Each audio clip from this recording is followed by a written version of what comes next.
Welcome to T2T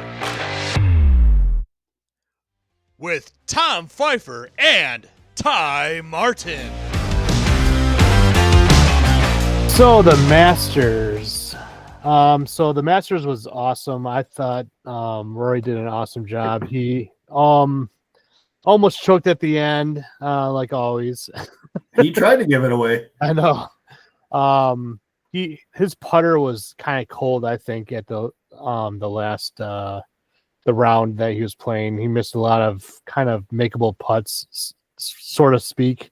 On the par 5, he put it within like 10 feet. You know, he hooked it around the trees. And that shot was insane. Yeah, I took pictures of it because it was crazy. That shot was just nuts. When I saw that, we were out golfing yesterday, but that shot was just, I mean, it was dirty. It was dirty. Yeah, it was awesome. When I saw it, I was like, oh my goodness. Yeah. Yeah. But I mean, at the end, you know, had the playoff with Justin Rosie, and came up on top. Thank goodness it only lasted one hole, because I think if it went longer, probably Justin Rose probably would have won. Just because I think he was on an upswing compared to Rory. So yeah, it almost kind of seemed like McIlroy was like playing a little too conservative a few times. Like he was really aggressive out of the gate, and then he toned it down a little bit, and you know, was like, oh, hold on, I'm in the driver's seat here. I need to turn it down. And it, you know, that's just my personal opinion. Yeah, I mean, when you get a double on the first hole, and then you go down one to Bryson. Let's talk about Bryson kind of blowing up. Geez, what did he three putt? I know he 3-putted 2 in a row. Did he 3-putt the third one? I want to say I don't know. It was 11, 12, and 13, or 12, 13, and 14. But he 3-putted twice back to back, and I can't remember if he did the third one. Yeah. By that time, the local establishment that we were at after golf, everybody was just hooting and hollering and having a good time. It was quite interesting. I don't think I've ever been to a bar and golf has been on, and the whole bar is just totally golf. It's just, I don't think I've ever seen that unless I've been at a golf themed, you know, establishment. I mean, one guy asked for the Brewers, and at like 3 times, and the girl bartending, she walked over, she grabbed the remote, and 2 TVs that were tied to it, the screen came up, and everyone, whoa, what are you doing? You can't turn this off. And the guy goes, well, guess I'm not getting the Brewers. Well, good thing, because the Brewers lost anyway, so that didn't matter. Yeah, again, it's still April. Yeah, I know. We'll revisit the Brewers in August, end of August. Yeah, there might not be much to review, but the way that we're going right now. I don't know. The Brewers have actually surprised me the last couple of years, especially last year. I thought they were going to, you know, with losing Corbin Burns, I thought maybe they would fall off a little bit, but their division sucks. So, I mean, who's going to be the first place? I mean, right now it's the Cubs. Yeah, well, they suck too. I mean, yeah, Reds suck, Pirates suck. They all suck. So, I mean, Cardinals are rebuilding. Our division is definitely probably one of the weaker ones. Oh yeah, for sure. You know, speaking of which, you know, we're off golf topic right now, but do you know what Cubs stands for? I don't know. You tell me. Considered useless by September. Oh, yeah. 100%.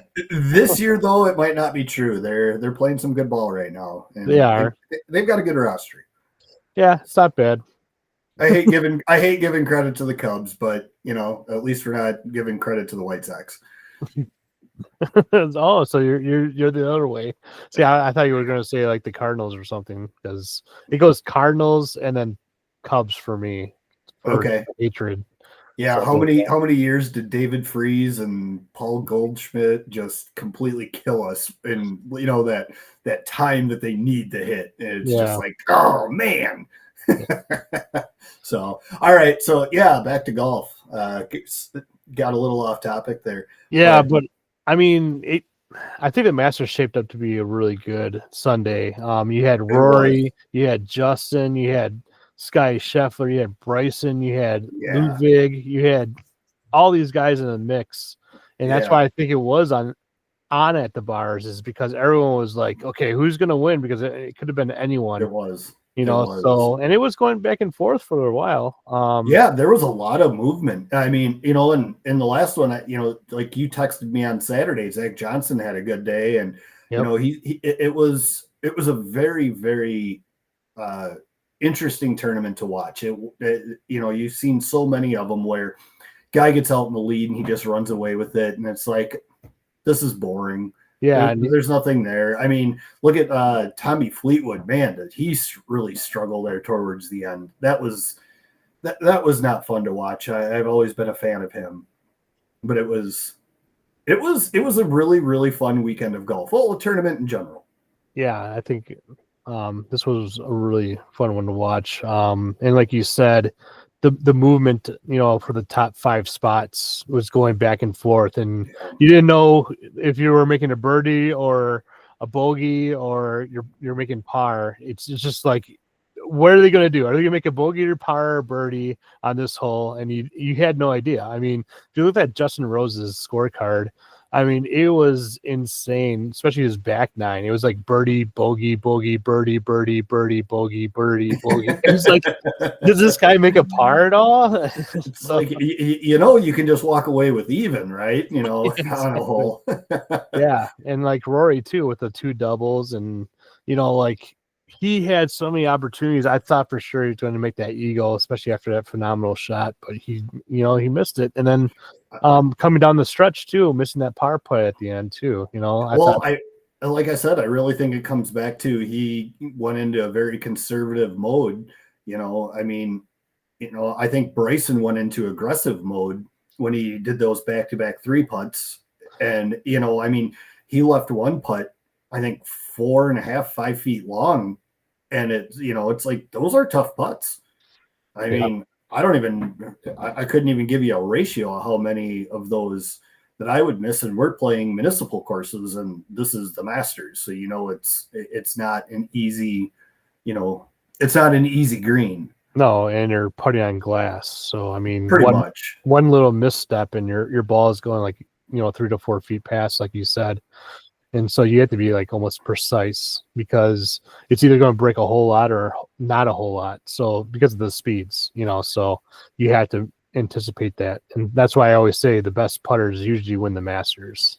Yeah. No, you're right. And it showed tremendously over the weekend. The one other thing I wanted to throw out there was, how many chip-ins were there on Saturday? From bunkers or within inside of 50 yards. I mean, there were a ton of chip-ins, and was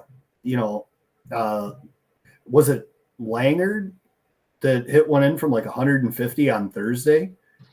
I know Freddie Couples did, and he kissed his, there you go, 7-iron or something like that. I have a picture of that too.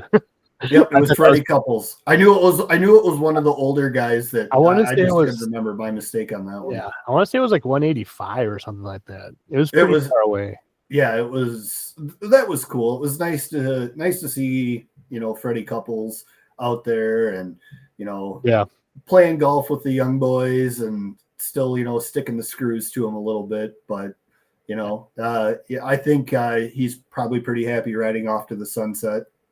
In the sunset. Well, he's probably going to play a couple more, but like I said, Augusta is very long, and you don't really think about it until you look at the scorecard, and you're like, man, they're playing at 70. What was it? 73, 74, 75. Right around there. I saw the number. But I don't remember. But yeah, I mean, you look at that, and it's like, holy smokes, that's that's a long day. That's a long 4 days if you make the cut. Yeah. I'm just gonna look it up for a little bit. So did you see, how we were talking last time, the numbers that the caddies wear about it's what time they check in? Mm-hmm. Did you see what Bryson and Rory were? No, I didn't. I didn't even I forgot all about it. So, Rory was 81 and Bryson was 89. oh, really? So they were kind of on the bottom of the sheet. They were on the bottom half. And so did you see Bryson made a comment that outside of the initial handshake to start the round and then the final round, or when they finished 18, Rory didn't say a word to him the whole round. Yeah, I saw that too. Yeah, I mean, but Rory has so much pressure on him right now to do that. To win the Masters and then also get the Grand Slam. I mean, the pressure. You would think there'd be like a hey man, nice shot. Yeah, you'd think there'd be something, but for him to not say a single word besides the initial, handshake, the final handshake, those two have had their social media blasts at each other, and Bryson put out a tweet today, or I put it on X. He deserved it. He played well. I mean, I thought that was pretty classy for those two going at it against each other on social media for the last couple of years. Yeah, I know. I think that's maybe looking a little bit into it more so. I think Rory was just trying to lock in and really focus on winning because this might be his only chance. But he really, really hates Bryson. Yeah, I guess it's one way or the other. You might be right. Well, we may find out later what was that all about anyways. But I really think he was just trying to lock in. Now it's going to be easy. I bet you Rory is going to win another one probably within the next 5 years because now there's no pressure. I mean, if he wins, he wins. If he doesn't, he's like, nah, I won it anyways. I got the Grand Slam. I'm good. I've got the career Grand Slam. It doesn't matter. But I mean, it was really nice to see him win. It was really nice to see the camaraderie of all the golfers. At the end, Rory and Shane Lowry are very, very close, and the hug that those two had, the friendship celebration, that was pretty cool to see. Yeah, it was. So getting back to the distance, it was 7,500. Holy hell! So I get 7,200 is okay, that's I'm feeling it, kind of thing. Like I'm hitting 4 or 5 iron into the greens. So for them, it's a little bit easier, but I mean, still, that's pretty low. Didn't you go out and shoot low on Saturday? Well, yeah. I mean, I played at Oakwood. I mean, I shot 37 for 9. I don't have enough time right now to play 18. Just doing stuff here and there, at the house and whatnot.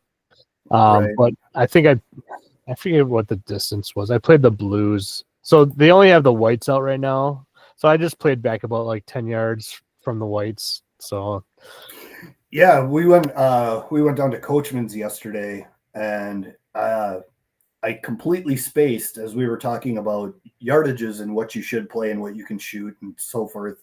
And I played the whites yesterday because I just went out to kind of have fun. It wasn't a scoring round, as you would put it.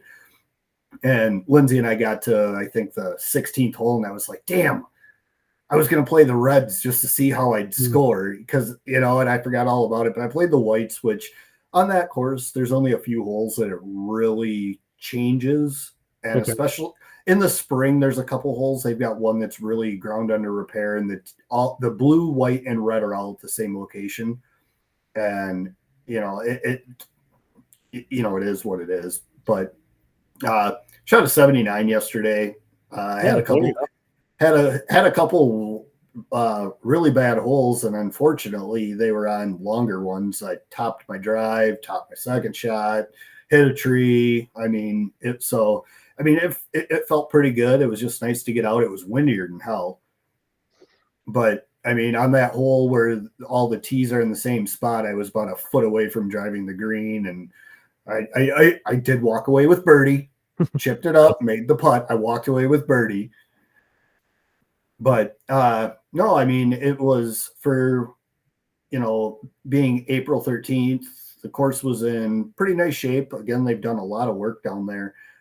Still pretty brown, but it's, once once we get into consistent higher temperatures, it's going to fill in really, really quick. And but I mean, again, that's everywhere. I think Matt just opened cold water in the Dells on Saturday. Okay. And then Johnny Danger, you probably don't know WJJO. It's a rock station here in Madison. He's their headliner, their morning DJ. He was up there, and Matt shared that. Yeah, I saw the picture. Yeah. Yeah. So they were up there, and I think that was very unexpected. I don't think he knew he was coming. I think he just showed up. But Matt said the course up there is starting to fill in too. So that's good. Yeah, because like I played at Oakwood, and it's in great shape for what it is, for springtime golf. But I've also played at Ives Grove, and I played where else did I play? Played somewhere else. I can't remember. Maybe it was Ives Grove again. But again, the grass is still filling in, so you still have like those like little hole areas where it's, the rough hasn't really grown in, so the ball settles down pretty well. Right now I kind of play like winter rules ish. If I see mud on the ball, I'm wiping it off, dude. So do you want to explain what winter rules are? We might have some people listening that don't know what winter rules are. And winter rules is kind of an unwritten rule, so to speak. Pretty much. It's like a local rule type deal. Usually winter rules is like any time in the spring or fall. It all depends on the situation. It's usually very wet out. It's just right after the winter. Obviously, we call it winter rules, or right before winter. Basically, you get the lift clean in place basically anywhere. For me, again, I usually do it if I see mud on the ball. It's an unfair advantage, especially because around Wisconsin it's usually very wet in the springtime because everything's draining, melting, things like that. So you get lift clean in place, and usually you get like about I give myself about 6 inches from where the ball was, and so you lift clean in place and you place it about 6 inches up from where it was, and then you hit from there. Right. And not to be closer to the hole. It's always back. Yeah. So that's just winter rules for me. That's what we mean when we say winter rules. Yeah. So what's your take on, say you're playing in the fall and you hit your ball over in the rough or even on the fairway and there's tons of leaves? Yeah. The leaf rule. Yeah. I mean, what's your take on the leaf rule? Because I mean, especially if it's in the middle of the fairway, if you hit your drive, it goes straight down the middle, and you and your group are just walking around and you just can't find it. Do you give them a free drop? Oh yeah, for sure. Especially if you see where it went in, you get relief of where it goes in to the leaf pile or the leaves. So if you're in the middle of the fairway, obviously it's like, well, the ball is here, it's probably underneath the leaf. You see the memes online where you get the leaf blower and you're like, zzz, and blowing the leaves, and it's just funny stuff like that. But again, you don't really see the leaf rule, further down south, because trees down there don't lose their leaves as much, or they usually lose leaves, during the whole, summer and fall and winter. So you don't have a ton of leaves on the ground all at once. But here in Wisconsin in the fall time, you get to see all these leaves falling, and now you have the leaf rule. And again, that's a local rule. Me and my buddies, again, we all leaf rule this, you can tell, especially like the municipal courses. Sometimes they don't have time to blow some of their leaves on some of the holes, and you can tell like, okay, well, this hole definitely is going to be the leaf rule, especially in the landing zones of like the fairway and the rough area. So I mean, it's just basically an unspoken rule basically between friends. Obviously for tournaments, I haven't really come across anything like that before. I mean, you play where it lies basically, but I haven't really done the quote unquote leaf rule in a tournament, because I don't think I've ever played in the fall, like late fall. So yeah. So have you ever carried a leaf blower with you? Absolutely not. Yeah, I haven't either. I don't even own one.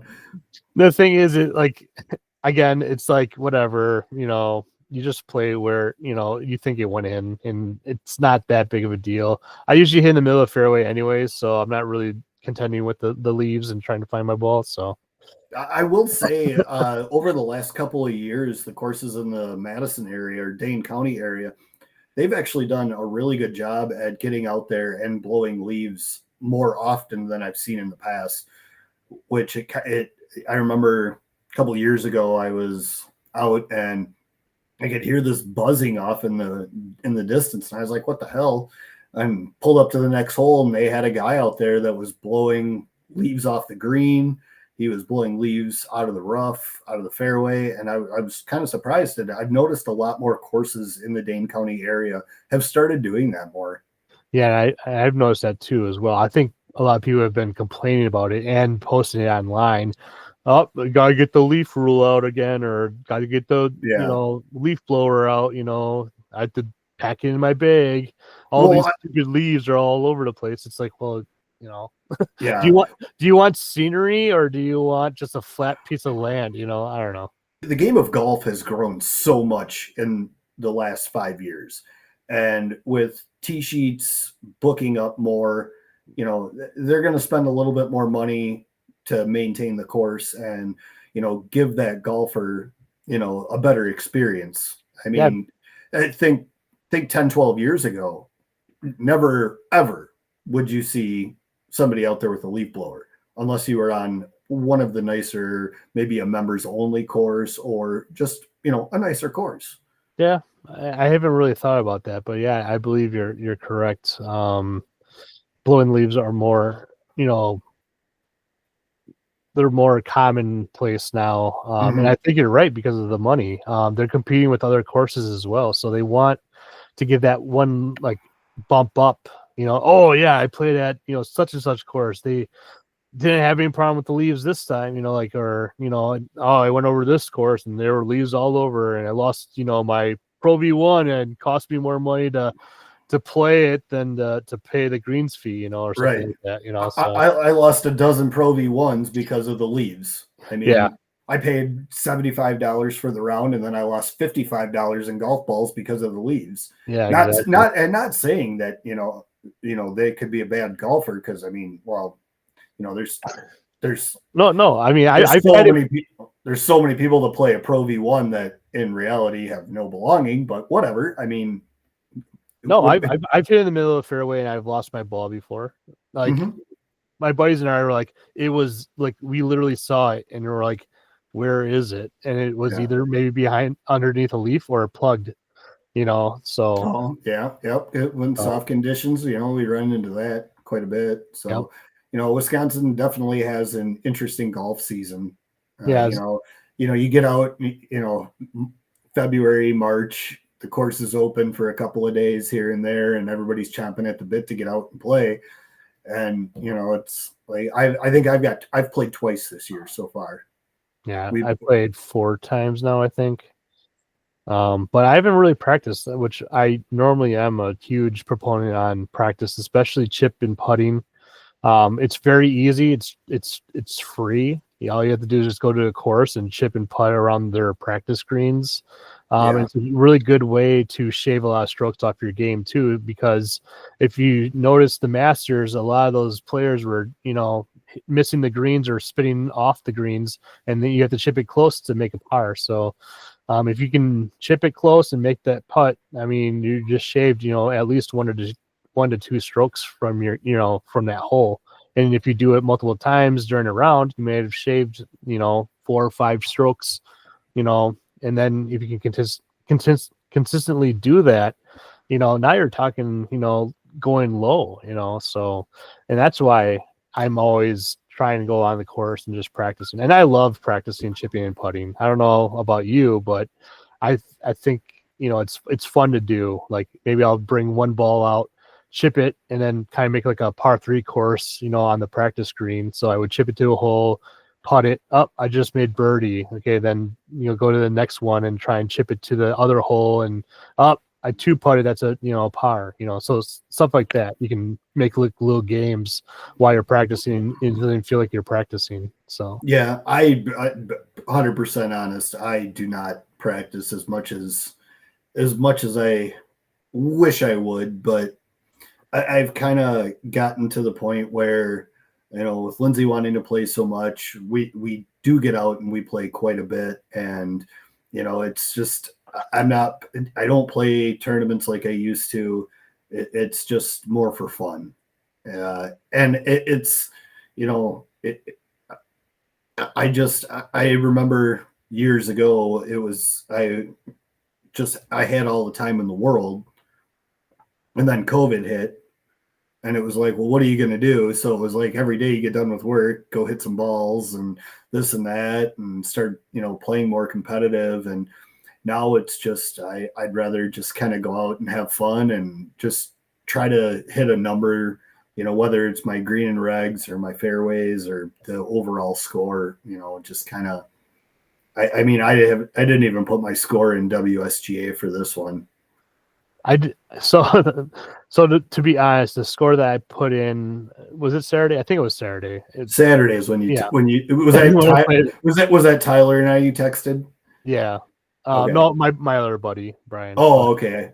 I was gonna say he might have got a new number. So the first hole I parred it. So I'm like, okay, I'm feeling good. Second hole I bogeyed it, which I should have almost birdied it, but I hit in the bunker in the front of the green, and then I kind of hacked it out and then two putted or something like that. I forget exactly what happened, but so then I got a bogey on that hole, and then the next hole I birdied it. I'm like, okay, well, I'm even. I'm like, might as well just start throwing this into the app, and then I just basically parred, and then I think I bogeyed one more hole, and that was it. So I mean, I felt pretty good like after that. So I was like, well, I might as well just throw it in, see my stats and stuff like that. So do you register all your rounds on whatever app? Do you save your scorecards? No. We were talking about that yesterday about how that we're going to save our scorecards this year and date them and just kind of throw them into a box. Hopefully we remember to get them and, see, what did we do beginning of the year, middle of the year, end of the year, so forth, how many rounds we played, just kind of track it. I know there's, bunch of apps out there that can do it for us, but we just figured we'd save the scorecards this year. I mean, we didn't save our first one, so the box only has one. So talking about that, so this woman's uncle passed. He died this year or last year? This year. And she found his collection of scorecards. It was over 45 years of scorecards. And she went through it all. He analyzed every single thing. You think of any type of stat, he collected it and put it into his composite notebook.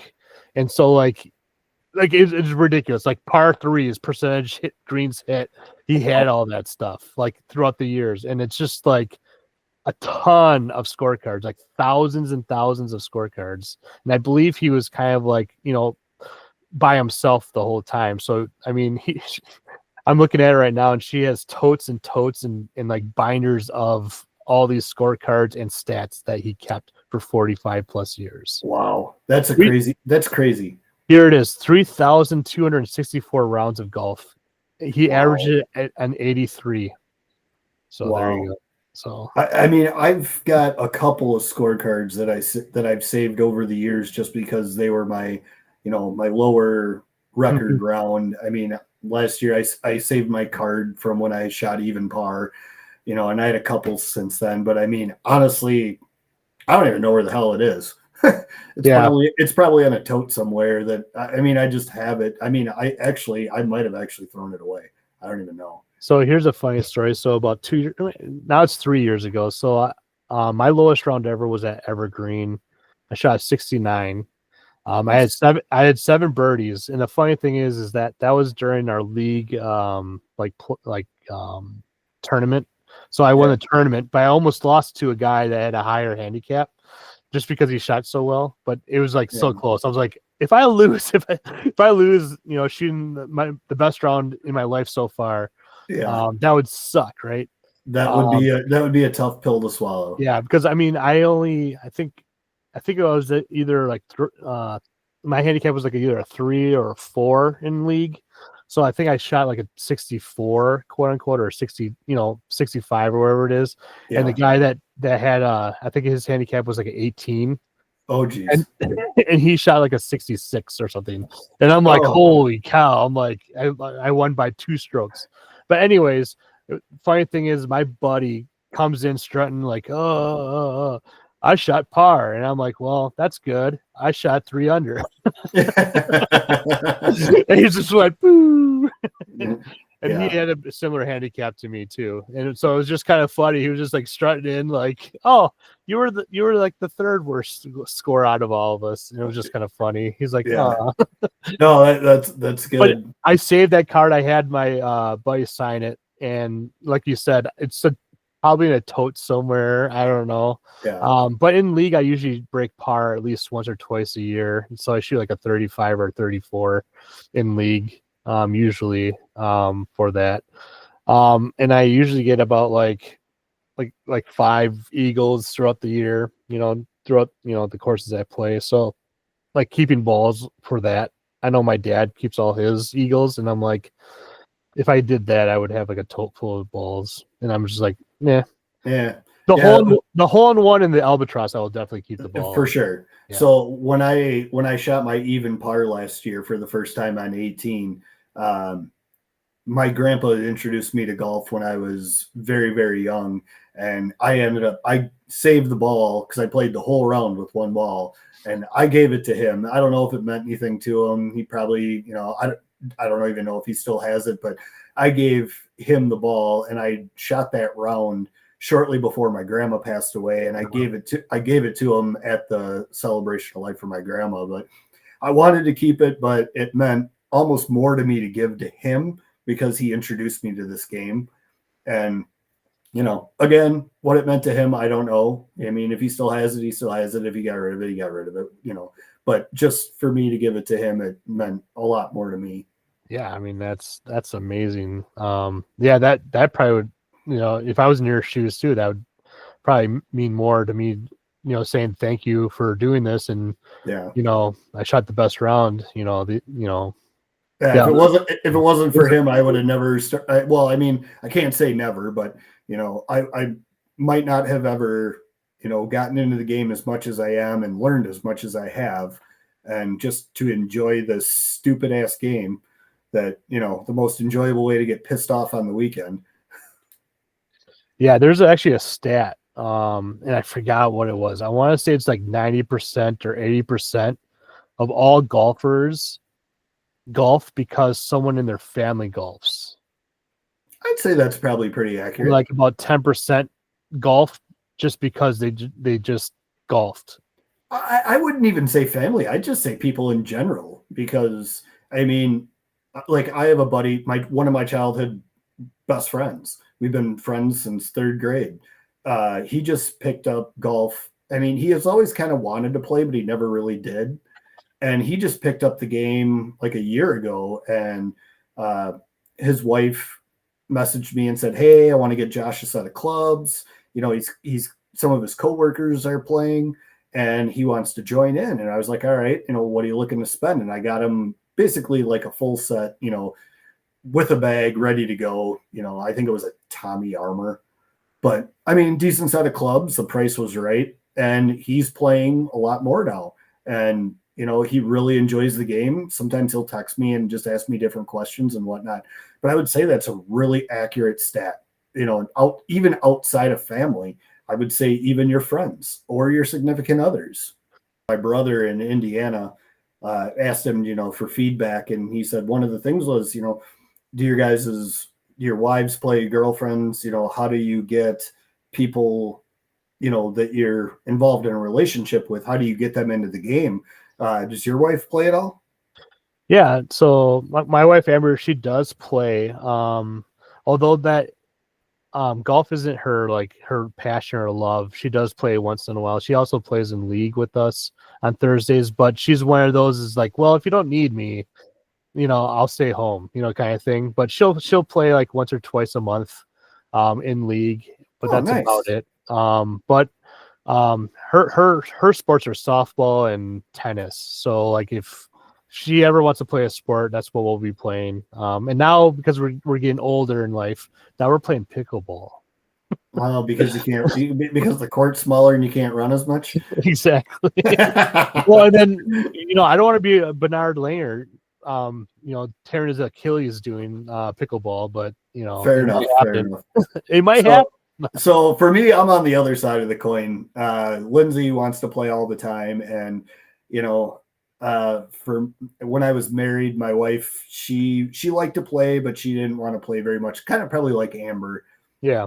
She just want to play here and there. We did play couples league and she enjoyed that, but outside of playing couples league, it was pretty rare. It was me golfing with the guys, but like Lindsay wants to play all the time, and it's nice to have a significant other that really enjoys the game. She really wasn't very big into golf before we met. Yeah. She played a few times a year, 2 or 3, but I think again last year, I think she got 67 rounds in last year, and that's a lot of golf. It's a lot of golf. Well, I can't even tell you how many times that we'd go play 18 and she'd look at me and be like, "Can we do 9 more?" And we'd play 9 more, or I'd be like, "No, my back's done. I'm done for 8. I'm done with 18 today, but we can play tomorrow." And then we'd go play 18 again the next day. I mean, there were a couple of times that Jenny from the golf group that we went out, we played 18, then we went to another course and played 18. Yeah. And it's just I never really thought that I'd have a fiance that wanted to play this much, and it's fun. At first, I was kind of like, what am I walking into here?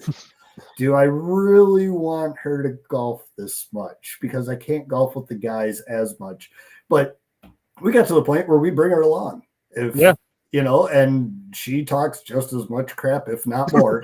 Well, to be honest, probably more. It's fun. It really is. To anybody listening, if you can get your significant other into the game and you can have that same enjoyment, connection. It really is. I mean, it almost even feels like when we're out on the course, it's just a completely different thing. Like just from sitting in the house or going out for dinner, but our conversations just seem to be, different. Yeah, it really is. So if you can get your significant other into the game, it's fun. It really is. That kind of brings me up to another point. That's kind of interesting to think about. So like for me, when I golf with my wife, I want both of us to do really well. Like I want her to do well, and I want to do well, and like I want to enjoy that moment with her. But when I'm playing with my buddies, I want to destroy them. So there's like a little difference here. So I don't know. Like it's kind of you're 100% that. You're right. When I'm golfing with the guys, screw you guys. Shoot 140.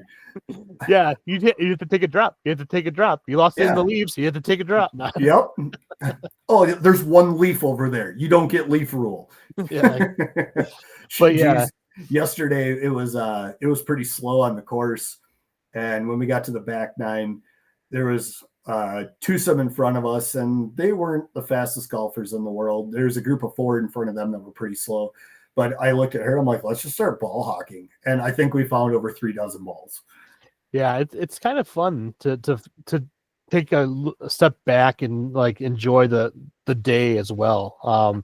So like when I go on my own, I either join up with a group, or I'll, like you said, I'll just walk slowly behind a group and just ball hawk. And I don't even keep most of the balls. What I do is I usually will set them like next to the tee box or like next to like the ball washer, so that if someone needs a ball, that it's there. So if you guys ever walk or play at a Oakwood or Grant or any of the Milwaukee County courses or Racine County courses, and you see balls kind of by a ball washer or something like that, that's probably going to be me.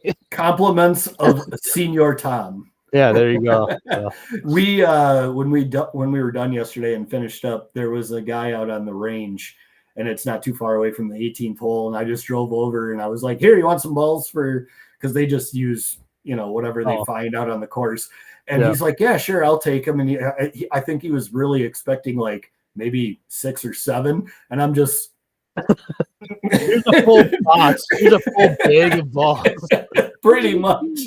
And he looked at me and he's like, "Holy crap, that's a lot." And and then when I dropped the cart off, I went in and I know the owner there, and I told her you guys aren't supposed to be ball hocking on the range. I mean, honestly, out of everything we found, there might have been one good ball. They were probably all left over from last year. So yeah. But I mean, there were a couple Pro V1s in there, some TP5Xs, but they've been sitting for so long. It's like, these are range balls. I thought about bringing them home, and I told Lindsay, I was like, we should get a 5-gallon bucket and see how many we can collect this year. And I immediately, after picking up over 3 dozen balls, was like, nope. This game is done. But if we find a few that are good, we'll throw them in her bag and just kind of go from there. One thing we haven't really discussed is there's a stat out there that only a certain percentage of golfers break 70, 80, 90, 100, 110, and so forth. Mm-hmm. So if you're 110 to 120 golfer, do you think that really makes a difference? Or do you think they're really losing that much? No, I mean, if you're a scratch golfer, I definitely can see that, because your ball speed's probably going to be higher, your swing speed's faster, and that sort of thing. But to the average golfer that goes out and plays maybe once a weekend, a month, or twice, maybe even 6 times a year, I mean, does it really make a difference for that type of golfer? I mean, and then it falls back to, on the other side of it is, how many holes will you play a golf ball? Because this has been a controversial stat of, a golf ball only lasts so long before it starts to lose its compression.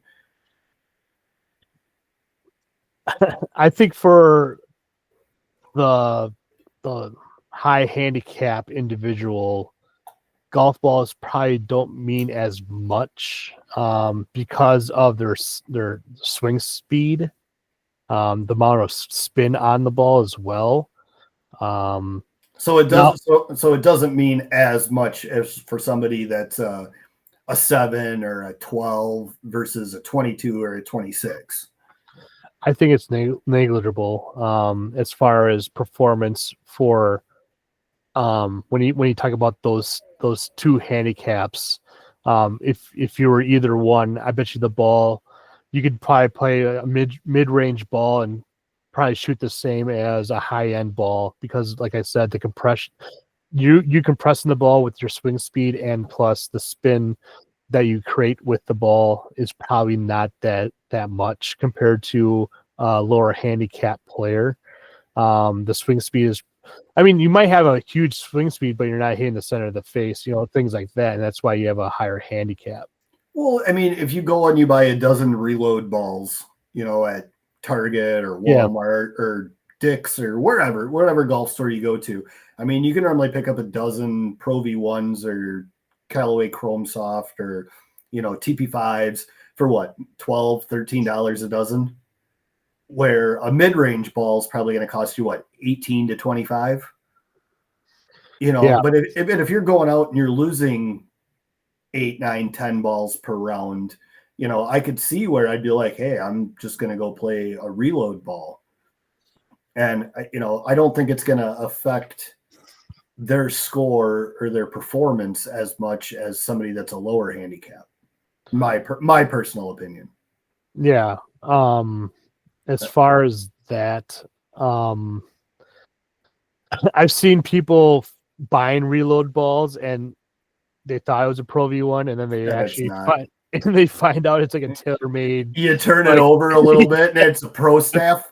The paint job isn't that great, so they're like, "What the hell is this?" Yeah, I've seen those pictures where people are like, "Yeah, I bought Reload Pro V1s," and you look through it really closely, and it's like, "Oh, it's a Top Flight." Yeah, I mean, it could be something totally wrong. I mean, totally made up and wrong and fake too. That is true. That is very true. There's a lot of shysters out there. So who knows if it's a real thing or not? Yeah. But again, I think whatever ball feels more comfortable, I think the best would be for you. So like, I mean, I played Top Flights before. I played Ultras. I'm trying to think of like, the lower end Sausagers.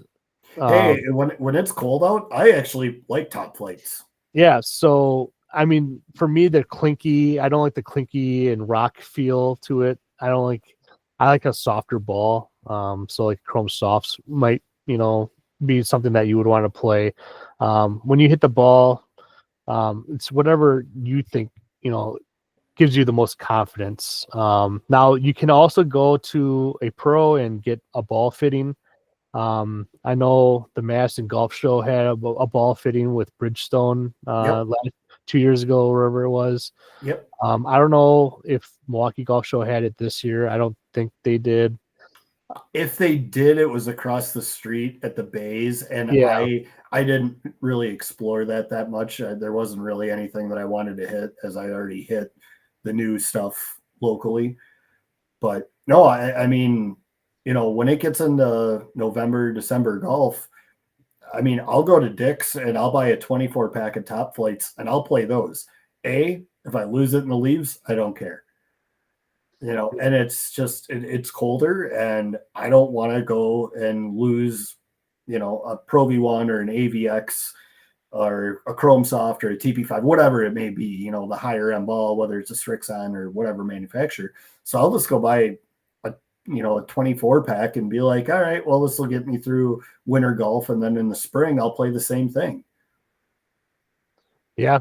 And again, it's whatever your comfort, and then also give you confidence. So right now I've been playing Pro V1s for the last 3 years and I enjoy playing those. And I buy used or I try to buy used as much as possible. I may buy a dozen Pro V1s for like, more like tournaments or like, rounds that I want to perform well in. And I'll use that brand new ball, Pro V1. I don't lose a ton of balls anymore. I used to lose a ton. I do lose a ton. I should go back a little bit. I do lose a ton in scrambles, but I won't use Pro V1s in scrambles. Yeah. Because I'm always going for it. So I will say when I play in scrambles, I probably play a ball that I found, in the weeds or, looking for a ball. But I either play a Pro V1 or I actually, a couple of years ago, I switched over to the AVX. I really like the AVX, the Chrome Soft X low spin. I like that one. But for the most part, I'm pretty much a Titleist guy. I've had a lot of TP5s in the past. Not a bad ball, but I was in a golf ball raffle page, and I won a ton of golf balls. And I just, I'd play them, I'd use them. But if I was going out to play in a tournament or scoring around, I would play my Pro V1 or an AVX. Kind of depended on the weather, the wind, temperature.